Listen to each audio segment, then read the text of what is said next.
તમે જેસલ તોરલનું નામ ન સાંભળ્યું હોય એવું ગુજરાતમાં કોઈ મળે જ નહીં. જે લોકો ગુજરાતમાં રહેતા હશે એમણે તો ચોક્કસ જેસલ તોરલનું નામ સાંભળ્યું જ હશે. જેસલનો જન્મ 14મી સદીની આસપાસ કચ્છના લાખાજી જાડેજાના પુત્ર ચંદુજી જાડેજાને ત્યાં થયો હતો. અંજાર તાલુકાનું ગામ જેસલને મળ્યું હતું. ગરાસમાં વાંધો પડતા તે બહારવટીએ જતો રહ્યો. જેસલ જાડેજાની આખા કચ્છમાં હાક હતી અને તેથી જ કહેવાતું હતું કે કચ્છની ધરતીનો કાળો નાગ એટલે જેસલ જાડેજા. એકવાર ભાભીના કડવા વેણ જાડેજાના અભિમાનને તહેસ નહેસ કરી નાખ્યું. જેસલ જાડેજાને ભાભીએ કહેલા કડવા વેણ યાદ રહી ગયા અને જે કહ્યું એ કરી બતાવવા માટે નીકળી પડ્યું. અડધી રાત વીતી ગઈ હતી. ચારે તરફ સોપો પડી ગયો હતો. સૌરાષ્ટ્રના સંત સાસટિયા કાઠીને ત્યાં પાઠ અને ભજનની મંડળી જામી હતી. મંજીરા વાગતા હતા અને એક પછી એક ભજન ચાલુ જ હતા. સાસટિયા કાઠી જાગીરદાર હતો અને તેની પાસે તોરી નામની એક પાણીદાર ઘોડી હતી. ઘોડીની વાત કચ્છના બહાદુર બારવટિયા જેસલ જાડેજાને કાને આવી.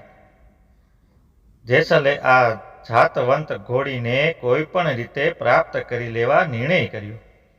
એટલા માટે જ લાગ જોઈને જેસલ જાડેજા સૌ ભજનમાં વ્યસ્ત હોય ત્યારે નજર ચૂકવીને અહીં સાસટિયા કાઠીને ઠેકાણે પહોંચી ગયો.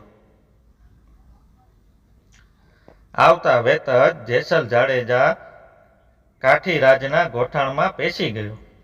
પાણીદાર તોડી ઘોડી જેસલને જોતા જ ચમકી ઉછળતી કૂદતી જમીનમાંથી ખિલ્લો ઉખેડીને બહાર નીકળી ગઈ. ઘોડીને ભડકેલી જોઈને તેના રખેવાળ પાંપડી પટાવી અને પંપાડીને ફરીથી બાંધી દેવાની કોશિશ કરી. ઘોડીના રખેવાળને ઘોડી સાથે જોઈને ઘોડી લૂંટવા આવેલો જેસલ જાડેજા ઘાસના ઢગલા નીચે છુપાઈ ગયો. રખેવાળે ઘોડીના ખિલ્લાને ફરીથી જમીનમાં ખોપી દીધો. પરંતુ બન્યું એવું કે ખિલ્લો ઘાસની અંદર પડેલા જેસલ જાડેજાની હથેળીની આરપાર થઈને જમીનમાં પેસી ગયો. તોરી ઘોડી લેવા આવેલા બહારવટિયા જેસલની હથેળી ખિલ્લાથી વિંધાઈ ગઈ અને પોતે પણ જમીન સાથે સખત રીતે જકડાઈ ગયો. આમ છતાં પોતે અહીં ચોરી કરવા આવ્યો હોવાથી તેના મોઢામાંથી એક સિસકારો પણ ના નીકળ્યો અને મૂંગો પડ્યો રહ્યો. આ તરફ પાઠ ભજન પૂરું થતાં સંત મંડળીનો કોટવાળ હાથમાં પ્રસાદનો થાળ લઈને પ્રસાદ વહેંચવા નીકળ્યો. પણ સૌને પ્રસાદ વહેંચતા જતા એક જણનો પ્રસાદ વધ્યો. એટલામાં ઘોડીએ ફરીથી નાચકૂદ શરૂ કર્યું. ઘોડીના રખેવાળને થયું કે ઘોડાળમાં નક્કી કોઈ નવું માણસ હોવો જોઈએ. અંદર આવીને જોયું તો ખિલ્લાથી વિંધાઈ ગયેલી હથેળીવાળા જેસલ જાડેજાને જોયો. લોહી નીકળતા હાથને જોઈને રખેવાળના મોઢામાંથી બૂમ નીકળી ગઈ. હાથને ખિલ્લામાંથી કાઢવાનો પ્રયત્ન કરતો હતો. આ જોઈને ઘોડીના રખેવાળાએ મદદ કરી, ખિલ્લો કાઢ્યો અને કાઠીરાજ પાસે લઈ ગયા. જેસલ જાડેજાની બધી પૂછપરછ કરવા માંડ્યો અને જેસલ જાડેજાએ કીધું, હું કચ્છનો જાડેજા અને તમારી તોરીને લઈ જવા માટે અહીંયા આવ્યો છું. કાઠીરાજે કહ્યું કે તોરીની માટે આટલી તકલીફ ઉઠાઈ તો જા એ તારી એમ કહી પોતાની તોરલને એમની કરી દીધી.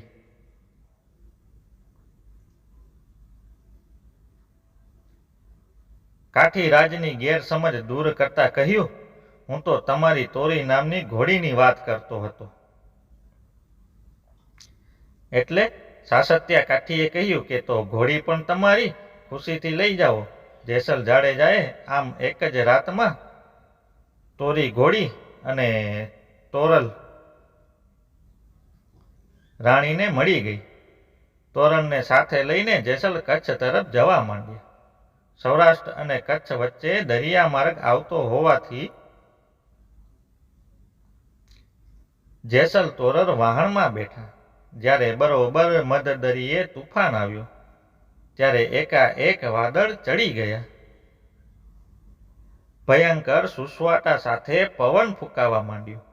દરિયામાં તોફાન આવ્યું. ડુંગર જેવા મોજા ઉછળવા લાગ્યા. વાહ ડોલમ ડોલ થવા લાગ્યું. અચાનક પલટાયેલા માહોલ જોઈને જેસલને લાગ્યું વહાણ હમણાં જ ડૂબી જશે. જેસલ કાયરની માફક કાપવા લાગ્યું. સામે તોરલ શાંત મૂર્તિ સમી બેઠા હતા. તેના મુખ ઉપર કોઈ પણ ભય ન હતો, પણ શાંત તેજસ્વી હતા. જેસલને આ જોઈને લાગ્યું કે મોતની ન ગભરાતા આ નારી સીધી સાદી સતી છે. જેસલને તેમાં દેવી ભક્ત દેખાવા લાગી. જેસલનું સઘળું અભિમાન ઓગળી ગયું અને તે સતીના ચરણોમાં ઢળી પડ્યું. એને ઝાંઝવાતમાંથી બચવા તોરલ દેવીને વિનંતી કરી. તોરલે જેસલને પોતે કરેલા પાપ જાહેર કરવાનું કીધું. ગરીબ ગાયની માફક જેસલ પોતાના પાપોનું પ્રકાશન કરવા લાગ્યો. તેના અંદરની નિર્દયતા નષ્ટ થઈ ગઈ. અભિમાન ઓગળી ગયું. બીજી તરફ સમુદ્રનું તોફાન પણ શાંત થઈ ગયું. થોડાક જ સમયમાં બહારવટિયા જેસલનું ધરમૂળનો પલટો આવી ગયો. જેસલને જ્યારે દરિયામાં મોત દેખાયું ત્યારે તેનું ખૂબ જ અભિમાન ઓગળી ગયું અને તેની શૂરવીરતા પણ નાની પડવા લાગી. આજથી 500 વર્ષ પહેલા કાઠિયાવાડમાં જેસલ જાડેજાની હાક વાગતી હતી. જેસલ દેદા વંશનો ભયંકર બારવટીયો હતો. જેસલ જાડેજા વનમાં વસતો હતો. ચારે તરફ એના નામની ધાક પડતી હતી. માર ફાટ અને લૂંટ ફાટ એ એનો ધંધો હતો. એને એટલા પાપ કર્યા હતા કે જેનું કોઈ પાર પણ ન હતું. પરંતુ દરિયાના બનાવ પછી જેસલ સુધરી ગયો હતો અને ભક્તિમાં સમય ગુજારવા લાગ્યો. એક વખત જેસલ જાડેજાની ગેરહાજરીમાં એમને ત્યાં એક સંત મંડળી આવી. ઘરમાં સંતોના સ્વાગત માટે પૂરતી સામગ્રી ન હોવાથી મૂંઝાયેલા સતી તોરલ સધીર વેપારીને ત્યાં દુકાને ગયા. તોરલ તેમની પાસે ચાચના કરી. માંગણીનો સ્વીકાર કર્યા અને રાત્રે આવવાનું વચન આપી જઈને વસ્તુઓ લઈ લીધી. સંત મંડળીનો ઉચિત સત્કાર કર્યો.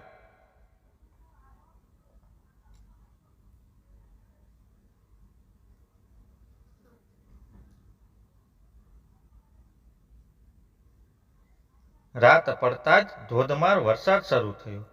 સતી તોરલ વરસતા વરસાદે વચન પાલન કરવા માટે સધીરને ત્યાં પહોંચે છે.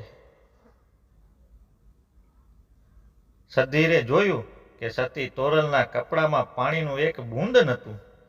આ ચમત્કાર જોઈને ભાન ઠેકાણે આવી ગઈ અને સતીના પગે પડી ગયો. પશ્ચાતાપ કરતો એ વાણિયો સતીનો પરમ ભક્ત બની ગયો. એ વખતે કચ્છમાં જેસલ અને તોરલ પવિત્ર વ્યક્તિ તરીકે જાણીતા થયા. એકબીજાના દર્શન માટે આ બે જોડા તરસતા હોવાથી જેસલ જાડેજાએ રાવળ માલદેવ અને રાણી રૂપાદેવને કચ્છ આવવાનું આમંત્રણ આપ્યું.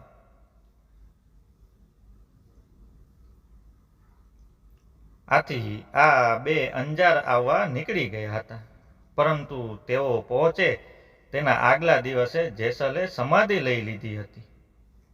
રાવળ માલદેવ અને રૂપાદેવી પ્રાણીને આવેલા જોઈને તોરલે એને જગાડવા એક તારો હાથમાં લીધો. લોકકથા એમ કહે છે કે જ્યારે તોરલ એક તારો લઈને જેસલને જગાડવાનો પ્રયત્ન કરે ત્યારે 3 દિવસની સમાધિમાંથી જાગ્યા હતા અને તોરલને મળવા આવ્યા હતા. ત્યારે તેનો લગ્ન મંડપ રચાયો. જેસલ તોરલના માંડવે ચોરીના 4 ફેરા ફરે એકબીજાને 16 સમાધિ કરાવી અને ધરતીની ગોદમાં સમાઈ ગયા. કચ્છમાં કહેવાય છે કે આ બે સમાધિ દરેક વર્ષ જરા જરા હટતી એકબીજાની નજીક આવતી જાય છે. જેસલ હટે જવ ભર અને તોરલ હટે તલ ભર.